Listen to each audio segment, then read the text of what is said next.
थोड़ा सा लेवल बढ़ा दो। ये CHSL में पूछा गया शिफ्ट टू। मैंने जैसे ही सवाल को देखा तो मैं समझ गया कि सबका यूनिट डिजिट अलग अलग है।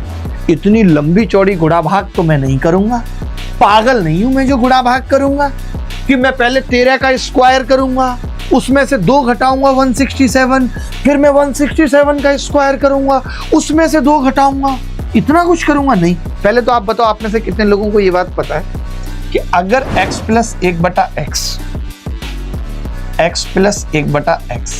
अगर a के बराबर है तो x square plus 1/x square a square minus 2 के बराबर होगा। ये बात पता है? स्क्वायर करके 2 घटा दो।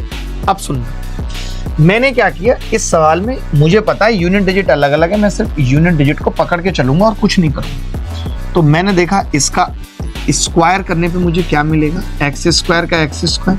आपने कहा 3 का स्क्वायर माइनस 2, 3 या 9 में से 2 गए 7। फिर वापस स्क्वायर करूंगा तो x की घात 4, x की घात 4 प्लस 1/x की घात 4, 7 का स्क्वायर करूंगा 7 7 49। यूनिट डिजिट देखूंगा -2, तो आपने कहा 9 में से 2 गए 7 यूनिट डिजिट आई।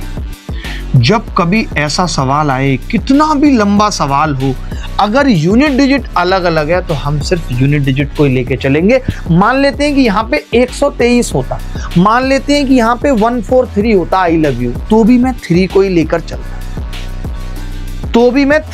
लेकर चलता, हमें ये सब चीजें इन 15 से 16 क्लासेस में सीखनी पड़ेंगी। मैंने भी एग्जाम ऐसे ही 5-5 बार नहीं निकाल दिया। मैं आपको बताना चाहता हूँ एक और बात कि जो बच्चे सिर्फ कैलकुलेशन सीखना चाहते हैं, जिनको पूरी गणित जिन्होंने कहीं ना कहीं पढ़ रखी है, उनको सिर्फ ट्रिक्स जाननी है कि अल्ट्रा कैलसी ट्रिक क्या है, कंसेप्चुअल ट्रिक क्या है, कैलकुलेशन ट्रिक्स क्या है, वैदिक ट्रिक्स क्या है, डिजिट मैजिक, तो 15 दिसंबर से आप इस बैच में वो ट्रिक्स सीख सकते हो।